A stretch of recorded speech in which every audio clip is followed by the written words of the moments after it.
again, and welcome to the Author Roundup. This special segment of the Book Connection Show showcases emerging indie authors who join us for a discussion of their newly published books. Join us for a conversation with our next guest author.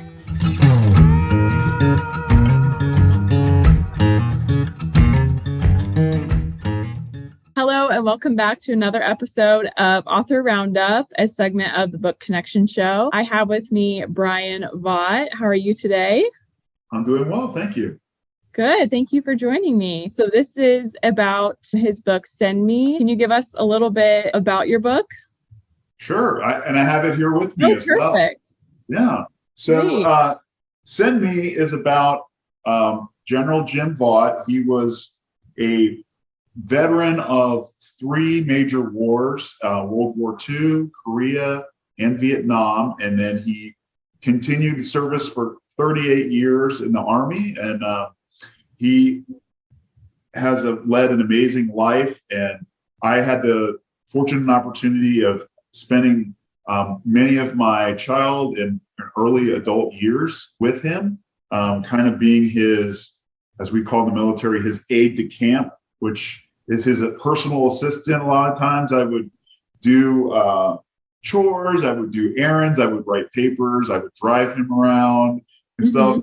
And he would just mentor me and give me leadership advice and tell stories.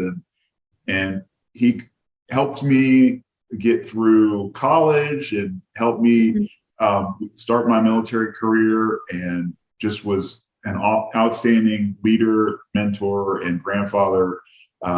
I've got so many stories that we couldn't fit into the book, but I had the opportunity to spend the first 33 years of my life getting to know him and spending time with him. And this book captures, it's mostly, I'd say 95% about his military career, but there's another element that a lot of people don't know about, and that was him being a grandfather and a father and even a great grandfather, and doing a lot of leadership things around the Myrtle Beach, South Carolina area, with Solid Waste Authority and road construction projects, and getting involved with local politics and veteran affairs in the South Carolina area. So he did a tremendous amount of work. After he retired in 1983, he spent another 30 years serving his community. This book is, like you said, a lot about the challenges and missions he faced and how he prospered and faced setbacks. So how is the book laid out, I guess, as a biography? So it's mainly chronological. We start off with his early childhood years. He grew up on a farm during the Great Depression. I mean, it doesn't get much more, stark as a starting place for his life. But that kind of molded and shaped him.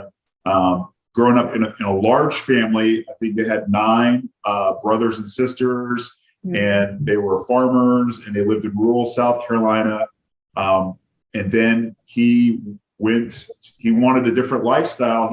He wanted to be a doctor, and he, at that time, decided to go to the Citadel and become a doctor. And after 3 semesters, he was drafted when he turned 18. He actually started college at 16 and got drafted when he turned 18 and got shipped off to World War II. He arrived after most of the fighting was over with, but he was there in occupied Germany.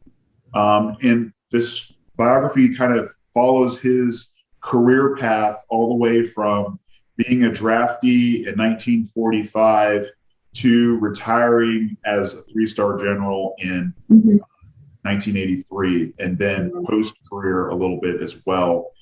It doesn't get into all his clandestine types of things that he did with the CIA, and he did some things with that are classified still that I couldn't put in the book, but there was a lot of great stories and background and things that you may not have known about.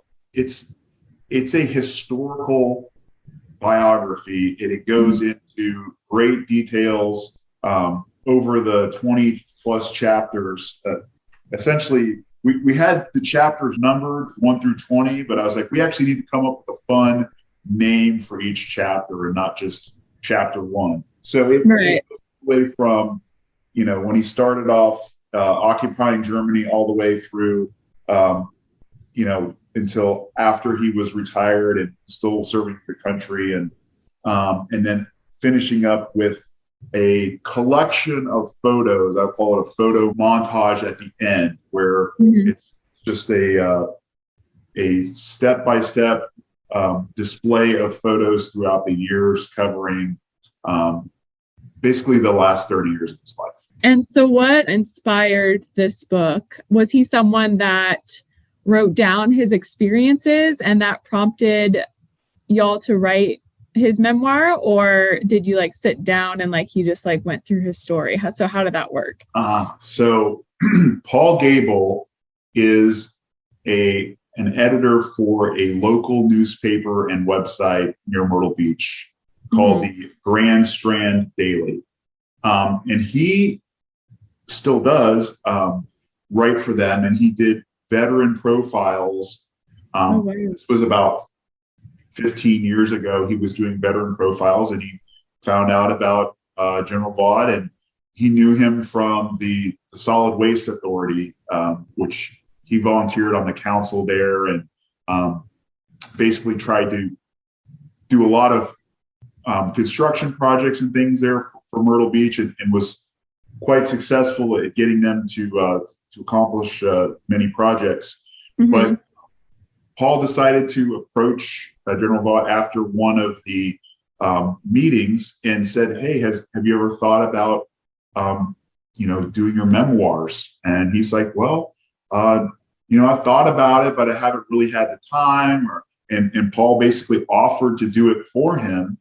And so over the course of about 2 years, this was 2010, 2011 timeframe, they did interviews where Paul would go and sit down with General Vaught for hours and just have him write down things and give him papers. And he was very meticulous. He had a lot of papers, from 25, 30 years earlier, and kept all that stuff in a file and just kind of overwhelmed Paul with all this information. But Paul was able to digest it and kind of put it all down in a great order and compile about, say, 200 hours plus of interview time into about 120 pages of writing from, the 1929 or so, from early, age all the way through the modern time, which was at that time, 2012. So he wrote all that. And then after General Vaught died in 2013, the project kind of paused, and Paul was not able to find a publisher. He had a couple of people that were, talking about, well, we could help you publish it. And during that same time, the Myrtle Beach area, they were doing a road construction project, the one that my grandfather initiated back when he was still alive in 2012. They had decided they were going to pave this road called International Drive, and they actually renamed it the Lieutenant General James B. Vaught Memorial Highway. And so in 2018, they actually had a highway dedication ceremony there where the county council came out and they cut a ribbon and they opened up the highway, and the news crew was there. And about a month or so before that time, we decided, me and Paul, because I had been working kind of with this project, reviewing things and helping Paul a little bit with it after my grandfather died. And it just kind of sat around, and it wasn't until the road was near construction and they announced were having this opening ceremony. This was in early August of 2018, that we said, you know what, let's finish the book. And a friend of mine who had self-published on Amazon said, hey, here's the process. You can do it through Kindle Direct Publishing. And so I'm like, you know what? I'm just going to self-publish it and we'll get a product out there. And so that's what we did. We spent kind of the last 2 or 3 weeks of July making sure that the book was in a good format and finalized. And I took it to Office Depot and did a little prototype of the book to kind of see what it would look like. And I had 2 copies of the prototype with me, and I literally self-published it on Amazon the night before I drove to Myrtle Beach to be at the ceremony. And I had some business cards, and I still have those cards with me that I created for the book, that I was like passing those out at the ceremony to say, hey, you can buy the book on Amazon, and here's the link and everything. So I was like trying to get it well marketed. And they actually did an interview with a local TV station for me and my son, Paul, who was there with me. And they, asked about, who we were, and they asked a little bit about the book. And so that worked out really well. And we got some free publicity from that. Yeah.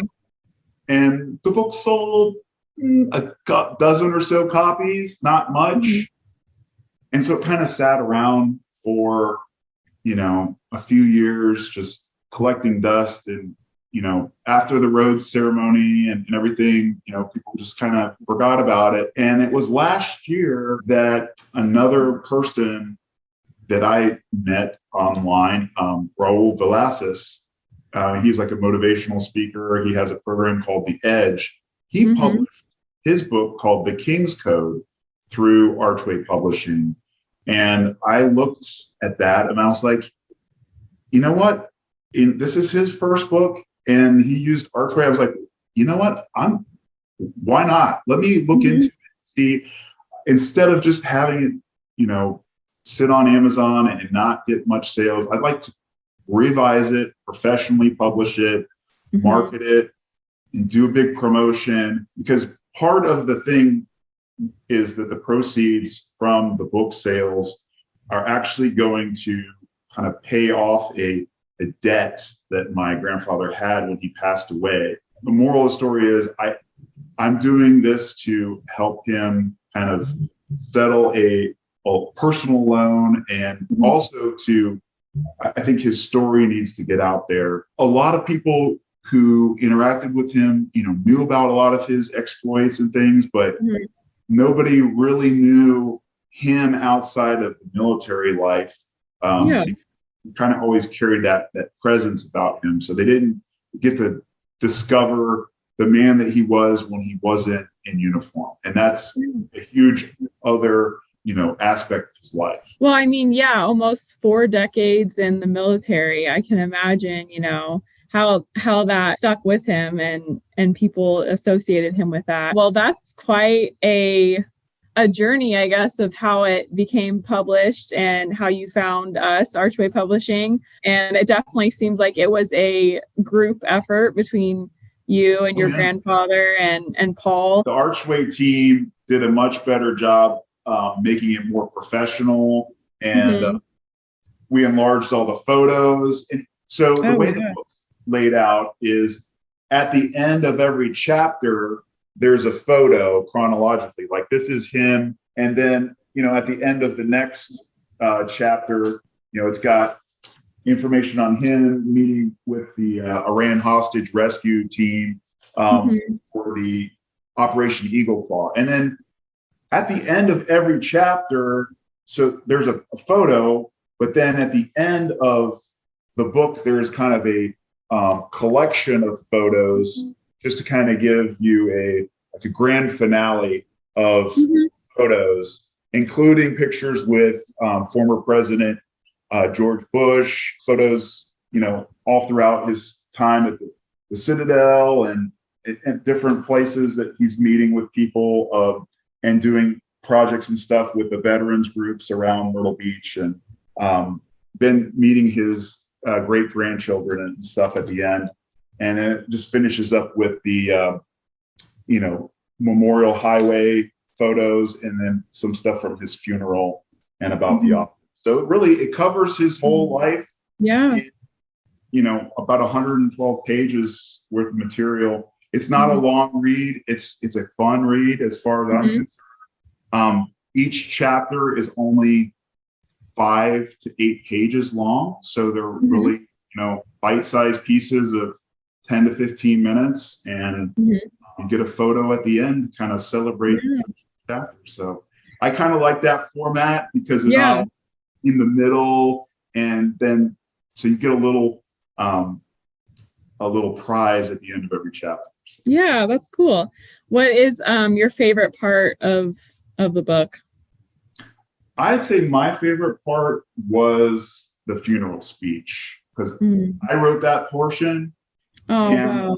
I got to present that at his funeral.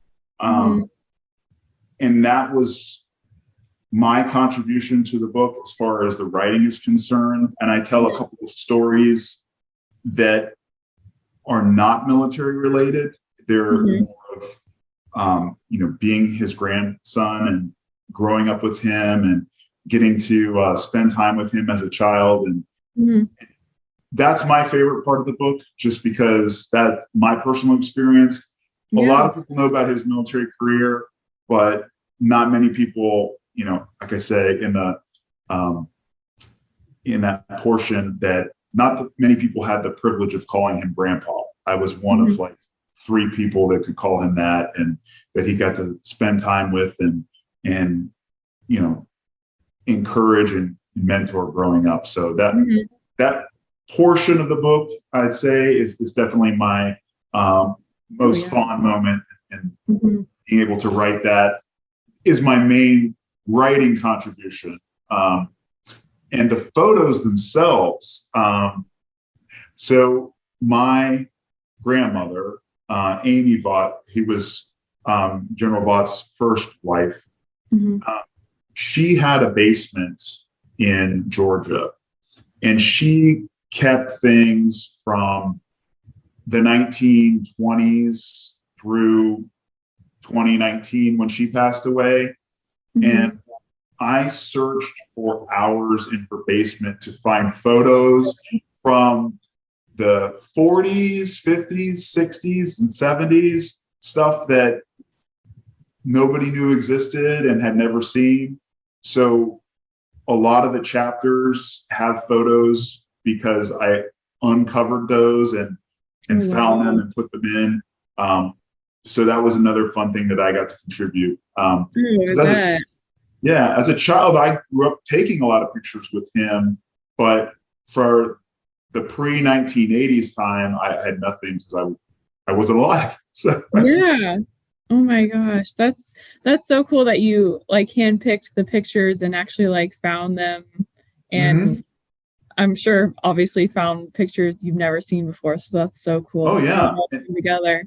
And then when we revised the book this time, I was down at my Aunt Kathy's house at Thanksgiving last year, and we were in the middle of the book revision, and she was scanning a bunch of photos, and I saw these pictures from when my grandfather was the commander of the combined Korea and American Army in South Korea, and it was pictures with him and George W. Bush, who was the vice president at the time, from like 1982 time frame. It's him and his staff and entourage there at the demilitarized zone, looking through a periscope and walking around, and because presidents come out to visit. There's a lot of troops out there, that and vice presidents as well. So that was pretty neat. I saw those photos and I'm like, whoa, those need to go in the book. So for sure.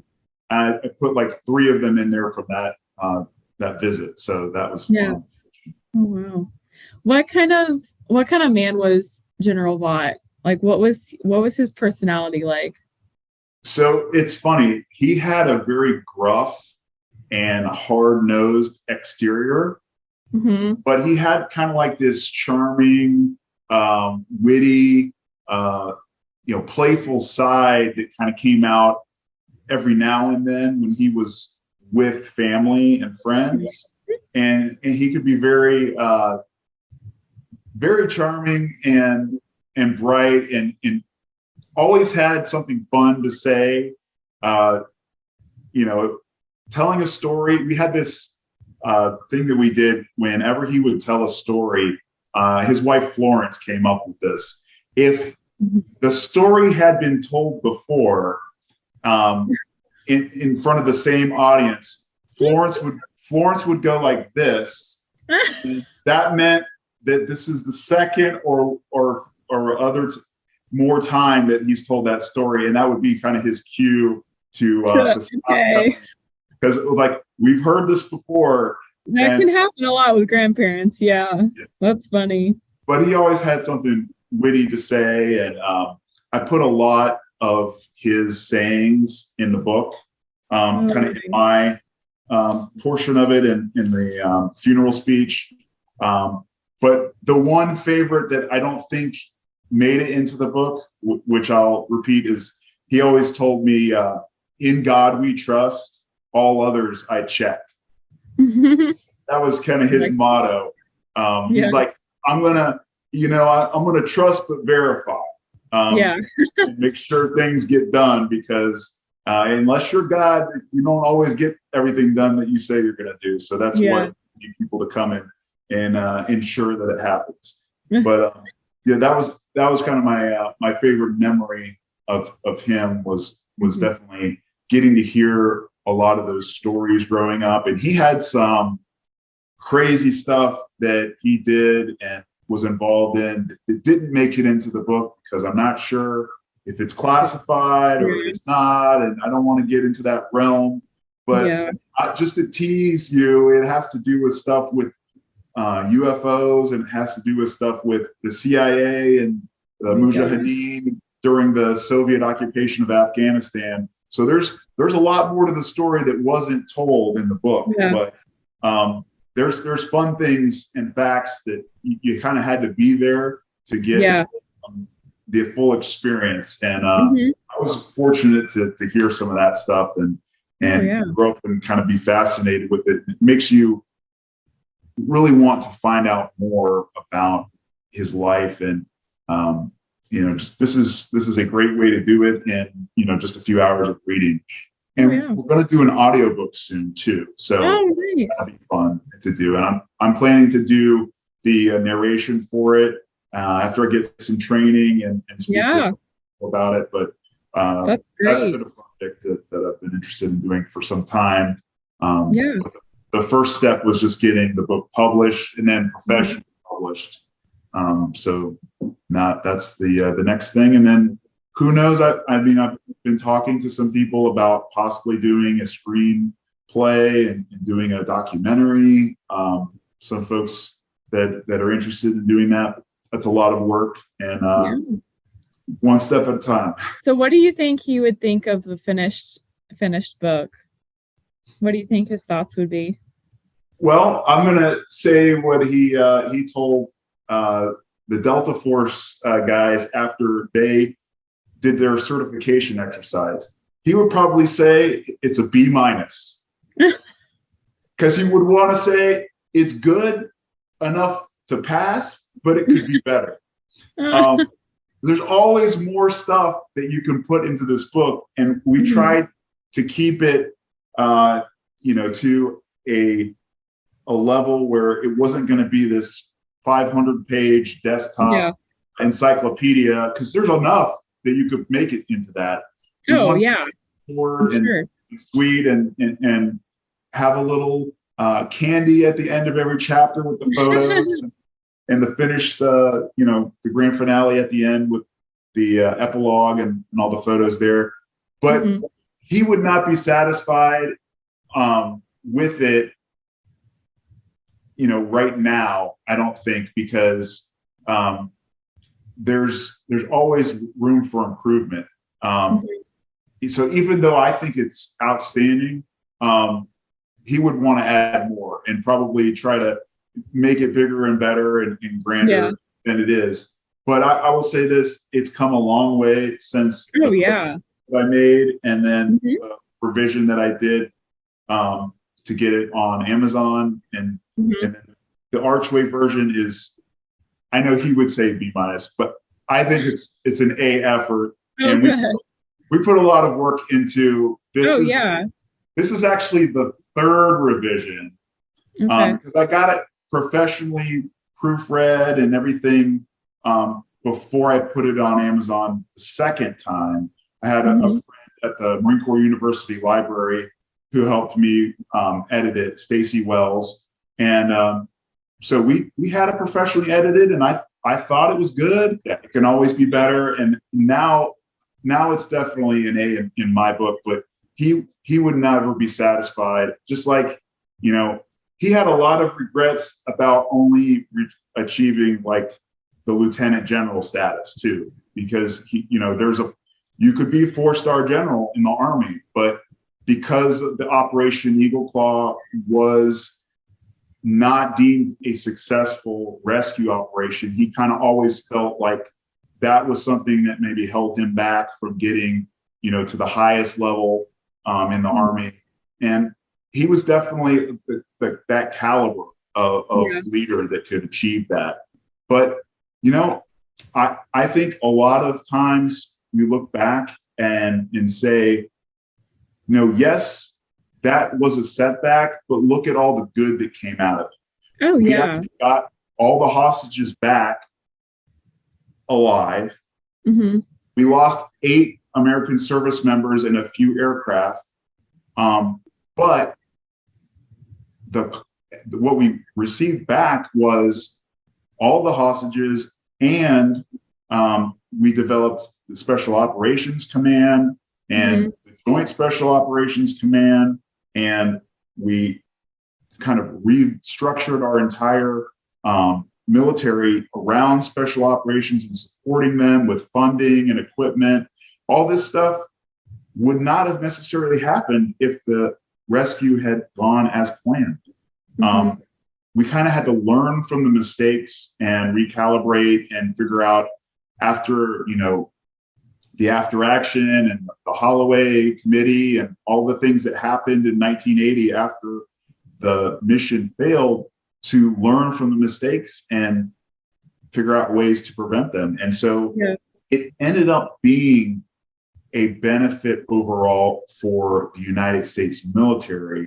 And some would say that a lot of the work that he did for that, and some of the things he did in the early 80s in Afghanistan kind of led to us winning the Cold War. And a lot of that is not mentioned in this book, but if you want to find out more about kind of what happened there in Afghanistan, a good movie to watch is Charlie Wilson's War with Tom Hanks and Julia Roberts. That kind of tells a little bit about that story.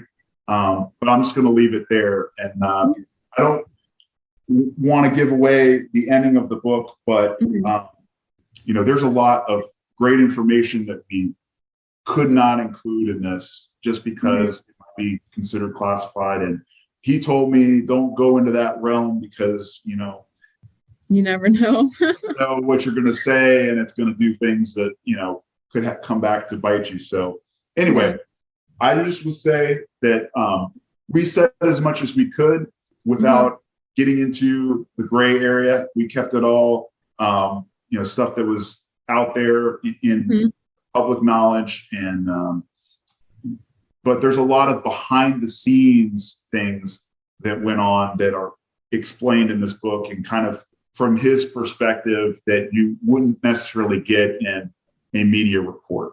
So if you want to know the inner workings of how to plan for a major operation, this is a great book to kind of get an inside picture, at least how we did it 43 years ago. It's probably a lot since then. I know it has with all the technology, but they were doing things back in 1980 that had never been done before, like using night vision devices and satellite radio and blacked out flying. And a lot of these, methods had never been tried before, let alone over in the Middle East, in a country where, we're trying to go into the capital city of a hostile country and do a hostage rescue. It's like, an impossible mission to do.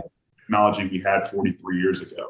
So, Anyway, it goes behind, I would say a good quarter of the book is dedicated to the Iran hostage rescue attempt and circulating around that Operation Eagle Claw. But the other 75% is about his life before and after that.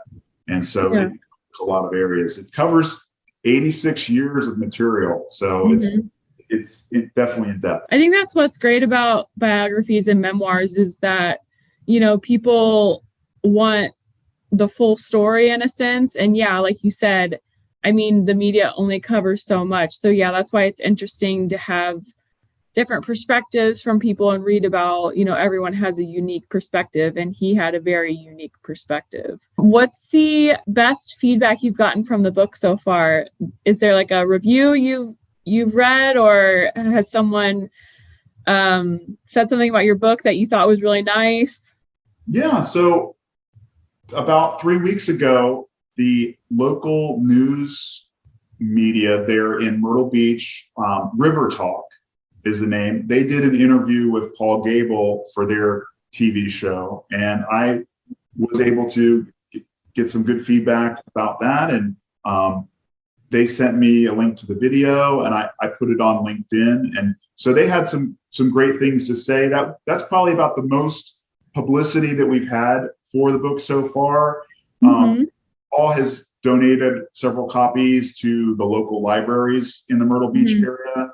I've given one to the Camp Lejeune Library here near me. Most of the feedback that we've gotten, everything's been positive so far. But I think that interview, if you all want to see it, if you look at my LinkedIn page, or if you want to find out more about the book, you can go to bryanvaught.com, and there's a link there, including a free preview of the book to check out. Perfect. And then you can click on the link, and it'll take you to the Archway website to purchase it. There's an ebook version that's only $7 as well. So that works out well for any budget. Great. What advice would you give someone who wants to publish a book? Because your determination is great in the sense that you made this book happen and got the story out there about your grandfather. So what advice would you give to someone who is writing their book or just wants to get a story that's important to them published on behalf of someone else? So my advice would be just do it. Self-publish it. I had a shoestring budget of $40, and I went to Office Depot and got 2 copies printed of the book, and it was just a Word document file.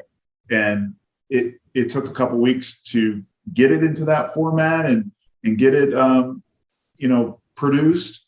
But for that price, I had 2 prototypes. We brought it to the road dedication, and that worked good enough. But if you really want the marketing and the advice and the professionalism of getting a dedicated service, that's where Archway kind of stepped in and kind of took it to the next level, because it was a C- effort at that point. There's a little bit more of the story left. And if I could get access to unclassify some of that stuff that happened in the 80s, I'd love to add those kind of stories in too. We just weren't able to do that. And it was still kind of, this was pre Bin Laden capturing days when my grandfather was still alive. So it was kind of, difficult to talk about a lot of those things that happened in Afghanistan. But now that that's 10 years ago, that's possible to discuss some of those things now. But my recommendation to anybody is just get a minimum viable product out there. Just do it yourself, get a prototype, let people have something in their hands that they can physically see and touch and read through, and then get it more professional. The Archway packages, they have all sorts of different prices and everything, and you can pay a little or you can pay a lot, depends on how much marketing and support you want. I'm very grateful for all the support I got from Henji Jensen and a lot of the other people at Archway, Denise Jeffries, a lot of folks there in the marketing department have really helped me out in promoting the book. And I'm grateful to you, Emma, as well for doing that. You're welcome. I would say my grandfather, he might give it a B+. He wouldn't give it an A. B+. Yeah, he wouldn't give it an A because he'd be like, yeah, it could more room for improvement. So you mentioned that you are in the military as well? Yes, I am retiring from the Marine Corps after 21 years and trying to start a new job as a defense contractor and I'm looking for jobs in the Raleigh, North Carolina area or around Fort Bragg or here in Eastern North Carolina. So yeah, I'm definitely open to work and opportunities that might be out there, and going to continue writing. There's all sorts of things that I'd like to write about, including my own biography someday. But my story is not as nearly as exciting as his. Although I've got all sorts of crazy things that I could talk about, I'm not ready to do that project quite yet. I feel like I've got another 20 years before I'm ready to do that. But there's a couple of other people that have led some very interesting lives that I started a biography for. And doing biographies to me is extremely fun because you get the chance to interview that person who's living and let them tell their stories. And I kind of have a different approach than Paul Gable. He would sit there for hours and just write notes. I do like an interview with the person and do an audio recording and actually capture their voice and then transcribe it, which is painful. Sometimes transcription can take hours just to get like 4 pages worth. But that's at least you have the audio recording and you don't miss anything. Is the approach that I like. And then going back and adding more details and historical background and stuff like that. So if there's anybody out there that would like their biography written, I'm open to doing that. And Paul Gable is also still alive and able to assist with that. And he has far more experience doing that than I am. And he has some biography projects that he may be working on in the future as well. Well, I think we're out of time. Is there anything that you'd like to share with our audience? Anything to leave them with today? Yeah, absolutely. I will say this, look for the audiobook out soon. And please check out our website. It's bryanvaught.com or Archway Publishing. There's a free preview of the first chapter that you can read, and the ebook is only a few dollars, so you can get that on Kindle or your phone or whatever device. And I encourage you to check out. There's videos and things that are available if you want to find out more about him on YouTube. But he's an awesome person, and I hope that you enjoy getting to know him through reading the book. And it won't be the same as being his grandson and getting to live with him and grow up, with him for 33 years. But it's the best you can do these days. And we poured a lot of blood, sweat, and tears into making the book the best version that we could for now.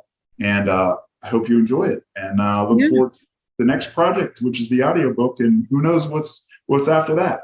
Well, Bryan, thank you. It was wonderful to have you. I feel like I definitely learned what he was like just through this interview, but also through the book. You can purchase it on archwaypublishing.com, our online bookstore, as well as Amazon. We hope you purchase and support and leave a review on Amazon as well. But yes, thank you. It was nice to chat with you. And Thank you for joining us today, and we'll see you next time.